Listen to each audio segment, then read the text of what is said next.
Emmanuel Macron et l'Afrique, de l'amateurisme à l'arrogance. Pensé par l'Élysée et le Quai d'Orsay comme un tournant dans les relations franco-africaines, le 28e accent grave sommet Afrique-France, qui se tient du 7 au 9 octobre à Montpellier, dans le sud de la France, est plombé par les fortes tensions diplomatiques entre Paris et plusieurs capitales africaines. Il avait été envisagé pour « réinventer les relations entre la France et l'Afrique » à travers un format inédit qui exclut, pour la première fois depuis 1973, la participation des chefs d'État africains. Le nouveau chapitre des relations tumultueuses entre la France, ses anciennes colonies et les autres pays africains devait, selon la présidence française, s'écrire avec la société civile, le monde des affaires, les intellectuels africains attendus en force à Montpellier. Un chapelet de crise.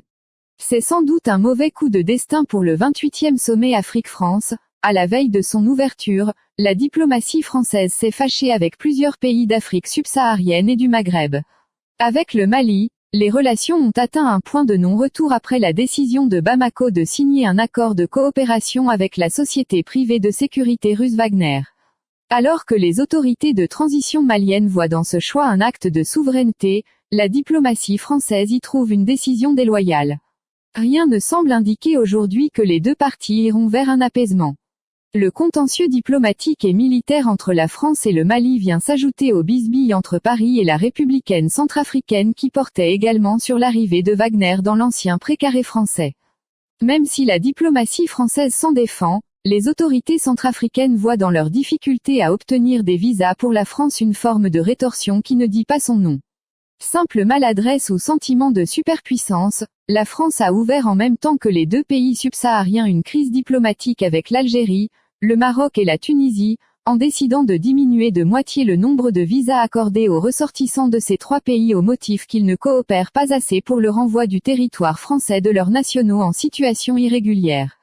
Déjà très remontée par cette décision, l'Algérie a trouvé une raison supplémentaire de se fâcher avec la France dans les propos d'Emmanuel Macron qui avait estimé, devant des petits-fils de harkis à l'Élysée, que les pouvoirs algériens post-guerre d'indépendance exploitaient à fond la rente mémorielle.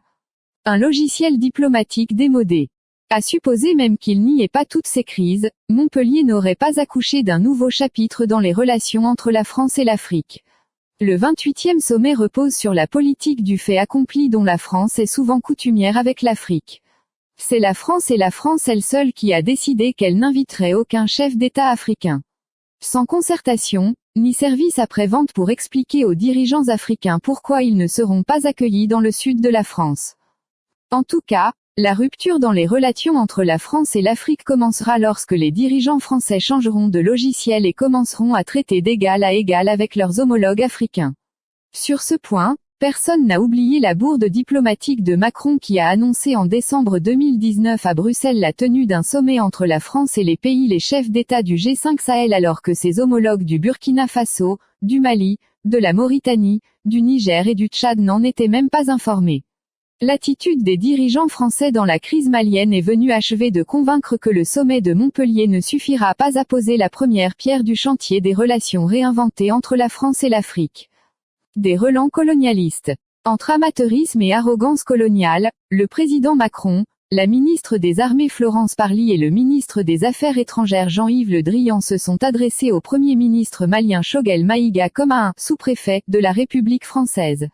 Leurs propos sortaient, de toute évidence, du registre diplomatique et de la courtoisie habituelle requise dans les relations entre les États. À Montpellier, on n'abordera pas ce principe de considération et de respect mutuel entre dirigeants africains et français, ni même le contentieux non soldé de l'histoire coloniale, le drame de Tiaroy, les massacres des indépendantistes au Cameroun, à Madagascar.